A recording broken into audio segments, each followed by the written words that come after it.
Bonjour à tous et bienvenue dans votre magazine d'information Ailleurs dans le monde. Au sommaire de ce numéro, la dégradation de la situation sécuritaire au Burkina Faso. Les attaques se multiplient et dans le même temps, les autorités de ce pays sont confrontées à une gronde sociale. À un an de l'élection présidentielle, quelle est la marge de manœuvre du président Roch Kaboré face aux défis sécuritaires et économiques de son pays?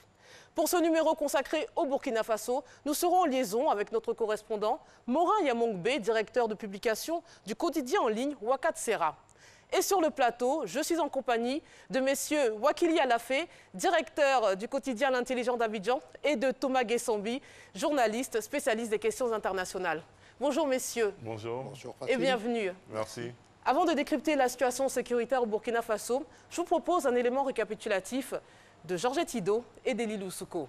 Depuis le début de l'année 2019, c'est l'inquiétude qui domine au Burkina Faso. Les régions centre-nord et est du Sahel concentrent le plus d'attaques terroristes malgré l'opération militaire des forces de sécurité burkinabé. Ce mercredi 6 novembre, 37 personnes ont trouvé la mort et 60 autres blessées dans une embuscade contre un convoi transportant des employés de l'entreprise canadienne, la société d'exploitation minière en Afrique de l'Ouest, Semafo, à une quarantaine de kilomètres du site de Bangou, dans l'est du Burkina Faso. Selon une source sécuritaire, un véhicule militaire qui assurait l'escorte en tête de convoi a sauté sur un engin explosif improvisé. Suite à cette attaque meurtrière, le président du Faso, Roch-Marc Christian Kaboré, a décrété un deuil national de 3 jours, appelant ainsi à la mobilisation générale contre le terrorisme. Le numéro 1 burkinabé a par ailleurs annoncé le recrutement de volontaires pour la défense dans les zones sous menace. J'ai ordonné le recrutement de volontaires pour la défense de la patrie dans les zones sous menace. Seule une mobilisation générale des fils et des filles de la nation, sans considération de région, d'ethnie, d'opinion politique et de confession religieuse, est à même de vaincre ces meurtriers sans foi ni loi qui rêvent de soumettre notre patrie et notre peuple courageux à leur dictat machiavélique. 3 jours avant cette attaque, le 3 novembre, 4 personnes, dont le député maire de la ville de Djibo au nord du pays, Oumarou Diko, avaient été tuées également dans une embuscade dans la région du Sahel. La mort du premier magistrat de la commune de Djibo, proche de la frontière avec le Mali, intervient au surlendemain d'une commémoration nationale en hommage aux 204 soldats morts depuis 2016 en combattant les groupes terroristes. Le Burkina Faso, qui avait échappé jusque-là à l'instabilité régionale causée par la chute du régime libyen en 2011, a vu sa résilience s'effriter progressivement par les soubresauts politiques connus par le pays à la suite de l'insurrection populaire de l'automne 2014. Depuis cette période, le Burkina Faso présente un environnement sécuritaire précaire. La sous-région ouest-africaine n'est pas à l'abri de ces menaces terroristes qui avancent à grands pas. Pour repousser ce fléau de la sous-région, les pays du G5 Sahel se sont retrouvés en septembre 2019 à Ouagadougou au cours d'un sommet extraordinaire pour constituer une force militaire multinationale en vue de lutter contre les multiples groupes qui sévissent dans la région. Ce combat, je le disais, il se mène ensemble et nous en avons encore une démonstration aujourd'hui même avec le lancement d'une opération qui s'appelle Bourgou 4, qui est conduite par Barkhane, mais avec la contribution éminente de 2 compagnies burkinabées, et qui va se dérouler dans les prochains jours dans cette zone des 3 frontières, qui est la zone dans laquelle doit porter l'effort.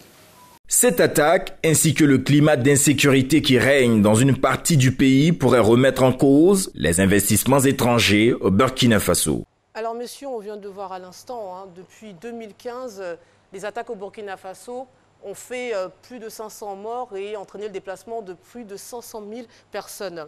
On observe une recrudescence de ces attaques depuis ces quelques semaines, au point où les provinces classées en zone rouge, c'est-à-dire les zones à risque que l'on voit en 2017, aujourd'hui en 2019, elles couvrent quasiment la totalité du pays. Vous allez voir sur la carte qui suit. Le Burkina Faso, ancien îlot de stabilité dans le bourbier sahélien, est devenu la cible privilégiée des attaques terroristes. Comment expliquez-vous la dégradation de la situation sécuritaire? Thomas Guessambi. Merci Fatim. C'est peut-être malheureux de le dire, mais le Burkina Faso est en guerre. Cette guerre prendra combien de temps? Personne ne saura le dire. À l'image des autres pays qui sont en guerre contre une armée qui existe mais qui n'a pas de visage, le Burkina Faso devra, avec les moyens qui sont les siens, faire face à une guerre hideuse, à une guerre indiscriminatoire qui ne trie pas, qui tue à la fois des soldats, qui tue à la fois des hommes de Dieu, qui tue à la fois des enfants, des femmes, qui tue à la fois l'économie, qui tue à la fois l'espérance. Mais cela dit, tant qu'il y a la vie, il faut aussi se battre et nous restons convaincus, à l'image de ce que nous voyons comme balai diplomatique, à l'image de ce que nous voyons comme engagement, comme mobilisation à la fois à la tête de l'État et des citoyens burkinabés, que les Burkinabés qui sont aujourd'hui en face de cette guerre relèveront le défi, mais que leurs voisins, qui ne sont pas à l'abri, puisque le terrorisme commence par un point étend ses tentacules ailleurs, qu'ensemble, avec les voisins et avec la communauté internationale, on arrivera à freiner l'avancée malheureuse de cette nébuleuse. On en parlera tout à l'heure des risques pour la sous-région. On peut saluer cette belle exhortation qui intervient aussi dans le contexte de la Journée nationale de la paix en Côte d'Ivoire. Concernant les causes, les uns et les autres ont tendance à rappeler la crise libyenne, mais il faut rappeler que plusieurs années après le départ de Kadhafi en Libye, le Burkina est resté un pays en paix. Donc c'est une cause très très lointaine, contrairement au Mali, au Niger au début. Par la suite, il y a eu le départ du président Compaoré. C'est à partir de là que tout s'est gâté. Je pense que la transition entre la quête de liberté du peuple et puis aussi le maintien des institutions, le changement des hommes, cette transition n'a pas été bien faite, tout comme la question de l'ancien RSP n'a pas été bien gérée. Et donc ce pays qui, à un moment donné, a dû faire des pactes pour avoir la paix, a explosé lorsque toutes ces choses-là ont été mises en danger. Alors, vous venez à l'instant de parler de l'ex-président burkinabé Blaise Compaoré. Je vous propose d'écouter justement des observations de deux burkinabés sur leur ex-président et on en parle juste après. 27 ans de stabilité politique, développement économique, des partenaires, des investissements, l'accompagnement de la jeunesse. Pendant 27 ans, nous n'avons pas connu le terrorisme ni le djihadisme. Mais aujourd'hui, avec le changement, on pleure tous les jours nos frères qui sont des forces de défense et de sécurité. Les civils sont tués. S'il faut lui concéder le fait que sous son règne, il n'y avait pas d'attaque djihadiste, bien évidemment, il n'y en avait pas, mais cela était expliqué par la corrélation directe et le territoire burkinabé qui était devenu un pied-à-terre des groupes terroristes, notamment AQMI et Al-Qaïda qui avaient établi leur siège contre la dignité populaire burkinabé, ici même au Burkina. Alors vous le disiez à l'instant, mais les attentats coïncident avec la chute de l'ex-président Blaise Compaoré. Faut-il y voir un lien, Thomas Guessambi? Peut-être. Peut-être, je ne peux que donner un avis partiel, je n'ai pas les éléments de preuve. Mais ce que je dois dire, c'est que je ne pense pas qu'un pays, qu'un gouvernement soit à l'abri de ce que c'est que le terrorisme, le djihadisme. Souvenez-vous que depuis la chute du mur de Berlin, on est passé de la bipolarisation, autant pour moi, à un seul qui dirigeait le monde, les États-Unis.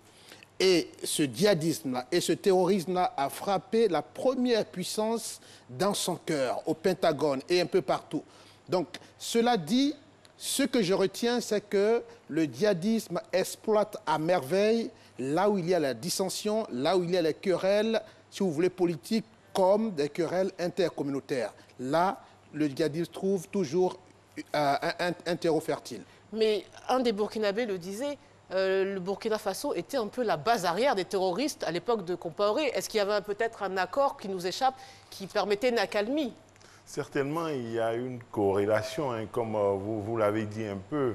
Et d'ailleurs, je pense que le président Kaboré même l'a dit, hein, il avait été approché pour permettre que certains trafics et certaines pratiques se poursuivent. Il a dit non. Donc, il paie un peu cela. Mais en même temps, il y a une interpellation sur comment opérer la transition dans un pays, d'un régime à un autre. Lorsque les nouveaux arrivent, ils doivent peut-être prendre le temps de maîtriser tous les mécanismes avant de changer au niveau de l'armée, surtout au niveau des services de renseignement.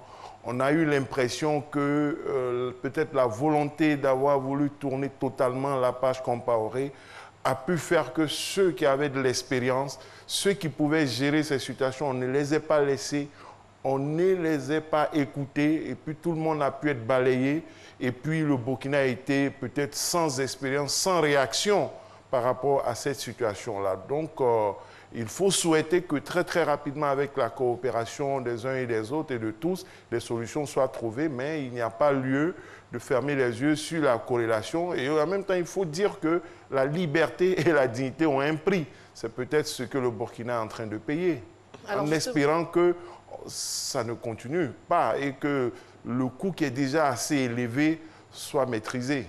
Alors parlons justement de ces groupes djihadistes qui frappent le Burkina Faso. Il y en a deux qui sont clairement identifiés.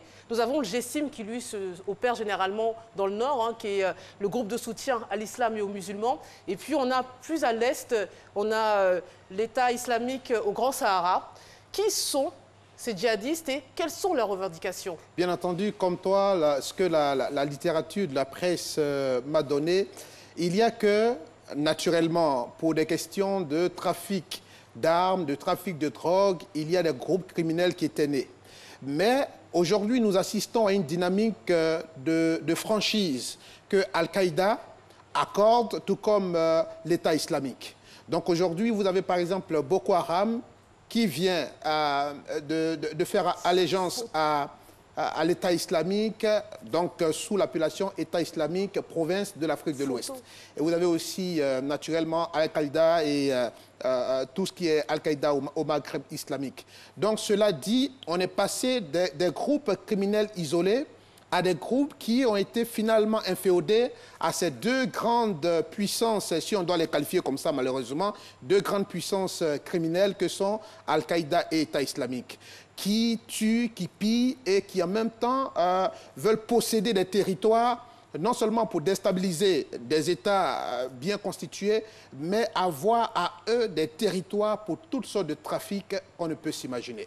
Donc pour moi, ce qu'il faut retenir, c'est qu'il y avait des groupes disparates, mais qui ont commencé par être inféodés aux deux grandes puissances nuisibles que sont Al-Qaïda et l'État islamique. Mais quelle est leur stratégie? Ils cherchent à déstabiliser l'État, à exacerber les tensions communautaires parce que... Non, vous savez que le Burkina en interne, au-delà peut-être des problèmes politiques qu'il peut y avoir, il n'y a pas, à connaissance des observateurs, de problèmes religieux, de problèmes entre communautés a priori au Burkina. Donc ils ont besoin d'une base arrière à partir de laquelle ils vont essaimer dans la sous-région et puis faire leur business. Comme il a dit, ils ont besoin d'un QG pour faire leur trafic de drogue, les transactions d'argent, d'avoir une base arrière. C'est ça l'enjeu véritable. Donc ce sont des criminels aussi? Oui, mais bien sûr, ce sont des criminels. Vous avez parlé de religion, mais ils n'ont rien de revendication religieuse. Ils n'ont rien de revendication religieuse concernant le Burkina, parce qu'il n'y a pas ce problème-là dans ce pays-là. Alors ces nébuleuses djihadistes arrivent à recruter localement avec beaucoup de facilité. Comment l'expliquez-vous? Ce sont des facteurs sociaux, religieux, politiques, selon vous? Je pense aussi que la pauvreté y a une très grande part. Et c'est pour cela qu'après toutes sortes d'efforts qu'on donnera pour que la paix revienne, il faut travailler à une paix durable. La paix durable suppose que dans l'économie qu'on développe, que la redistribution de cette économie aussi soit une préoccupation pour les gouvernants.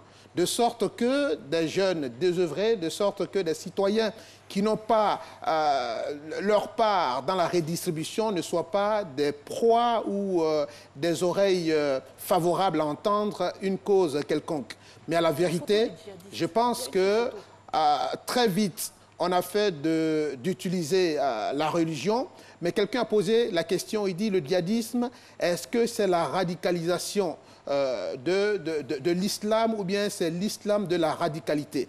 Mais dans les deux cas, ce qu'il faut retenir, il s'agit de radicalisation, mais comme il faut toujours habiller comme ce sont des marketeurs aussi, mais peut-être des marketeurs de l'obscurantisme, il faut toujours habiller sa cause pour qu'elle draine du monde.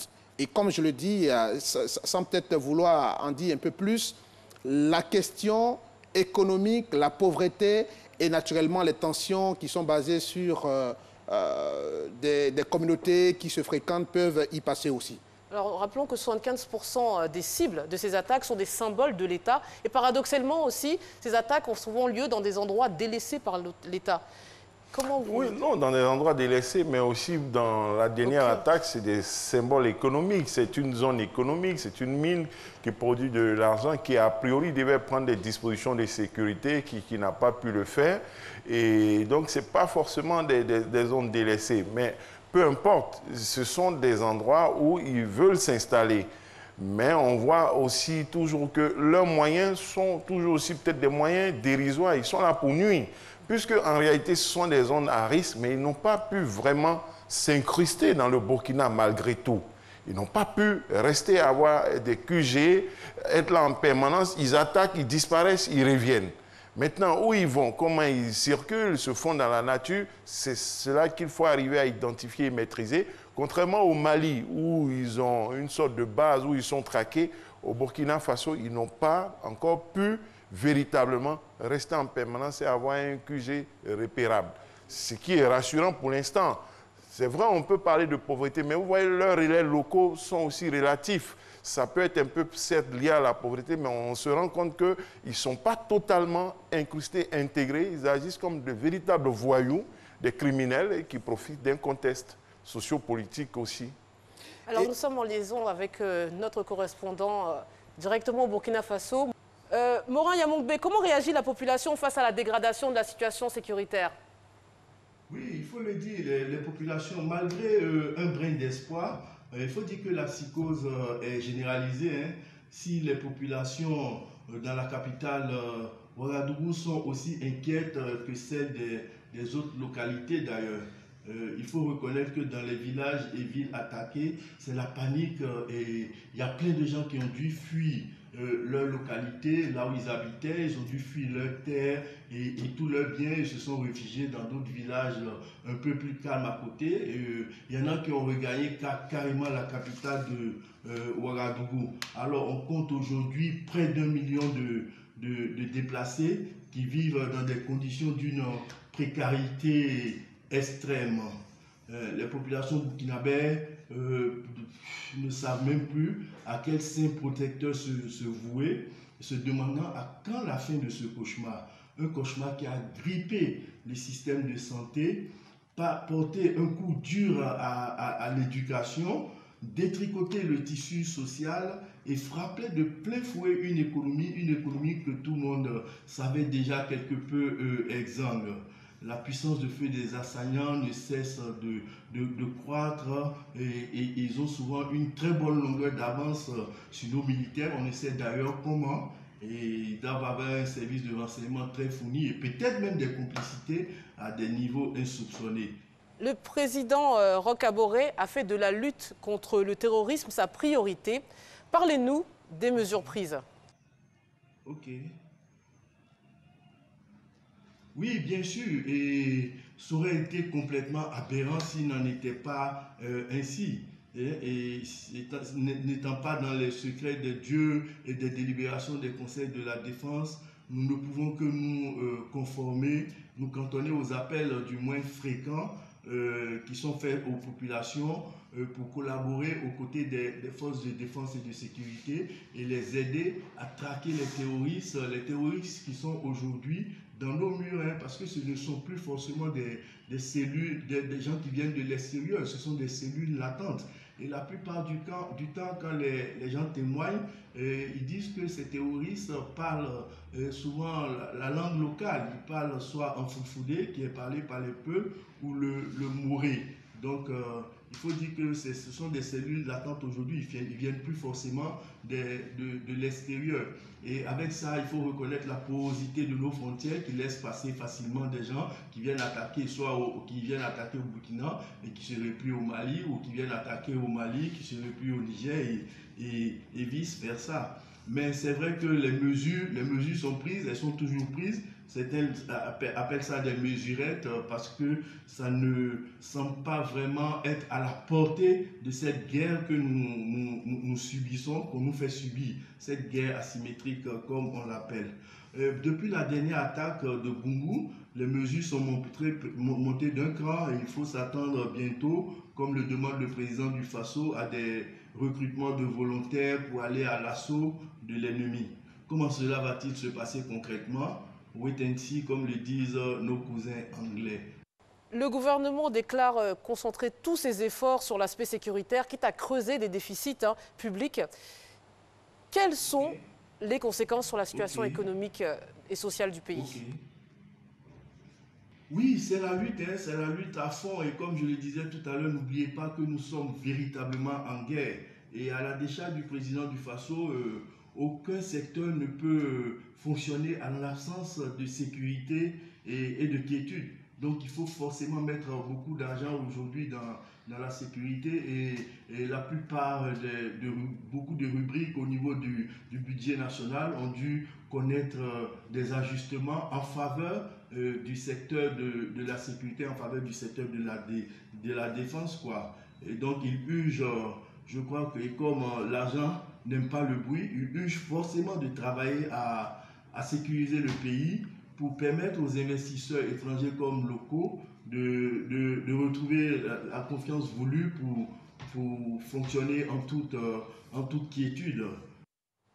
Alors, est-ce que dans ce contexte, l'élection présidentielle de 2020 reste au cœur des préoccupations des Burkinabés? Il ne faut pas oublier que nous sommes à la veille d'échéances électorales et donc les enjeux sont énormes. Déjà, les partenaires techniques et financiers, les chancelleries étrangères, avec certains avec qui nous avons pu discuter, nous ont dit que eux, ils sont pas, en tout cas, ils ne seront pas d'accord qu'il y ait un report des élections. Et donc, la Commission électorale nationale indépendante travaille comme s'il n'y avait pas ce problème, tout en sachant qu'ils seront obligés de compter avec cette difficulté parce que tout le monde ne pourra pas voter. Et le challenge, c'est qu'il faut dire que les Burkinabés de l'extérieur, ce serait pour la première fois pour eux de voter pour la présidentielle. Donc les élections, ça compte réellement, ça pèse dans la balance. Et vous savez que les politiciens, c'est le moyen pour eux d'aller à la conquête ou bien de conserver le pouvoir. Donc, même s'il faut composer avec la misère des populations, rien ne pourra empêcher les politiciens d'aller à l'élection. C'est d'autant plus important pour le pouvoir en place qui n'a visiblement pas en face un adversaire de taille pour le renverser lors des échéances de 2020. Mais je crois que nous vivons une situation assez sérieuse, que les autorités vont maintenant en prendre conscience et travailler pour vraiment sortir les populations de cette situation parce qu'elles n'en peuvent plus. Elles sont vraiment serrées à la gorge et déjà que sur le plan économique, c'était très difficile et les populations en avaient marre et ça se traduisait par des grèves par-ci, par-là dans tous les domaines parce que les gens se disaient qu'ils n'étaient plus prêts à serrer la ceinture pour permettre aux gouvernants de porter leur bretelle, comme le chantait le Burkinabé ZS. Merci Morin. Alors la situation sécuritaire au Burkina Faso inquiète aussi les pays limitrophes. Les risques sont-ils réels? Thomas Guessambi.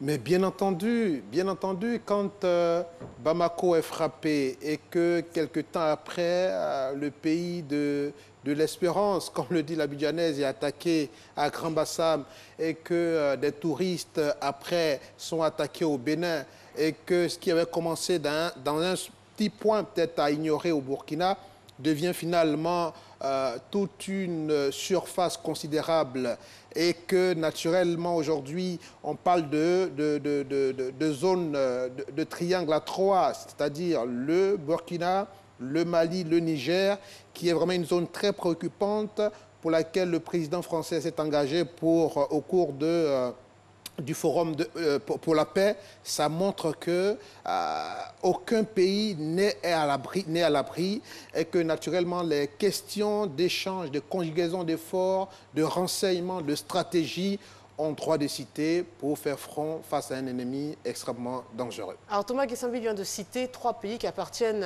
au G5 Sahel. Est-ce que justement le G5 Sahel est-il l'unique solution pour la situation sécuritaire dans cette zone? Non, ce n'est pas l'unique solution, c'est l'une des solutions. D'ailleurs, au-delà du G5 Sahel, il y a des réunions au niveau de l'UEMOA qui se font en intégrant le Sénégal et les autres pays de l'espace CFA qui ne sont pas tous dans le G5 Sahel. Et puis on va au-delà en intégrant la CEDEAO avec le Nigeria et le Ghana. Donc c'est une action collective. Le G5 fait partie des solutions. D'ailleurs, le Tchad, qui n'est pas dans l'espace CEDEAO, qui est dans la CEMAC, intervient. Donc, vous voyez qu'il faut mutualiser, comme il a dit, il faut une coopération. Et d'ailleurs, il semble que ça fonctionne très bien. Et c'est ce qui permet qu'on évite une situation pire que celle que nous connaissons. Même si ce qui est vécu déjà est inquiétant et dangereux. Mais il semble qu'on aurait pu connaître pire s'il n'y avait pas toute cette coopération, certes dans le G5 Sahel, mais aussi au-delà, au niveau de l'espace UEMOA et aussi au niveau de la CEDEAO. C'est la fin de cette émission. Messieurs, merci de votre participation. On se quitte comme chaque semaine avec une citation. Aujourd'hui, c'est celle de Bossuet qui nous dit que Dieu se rit des hommes qui déplorent les effets dont ils chérissent les causes. Je vous souhaite une excellente journée et je vous dis à samedi prochain.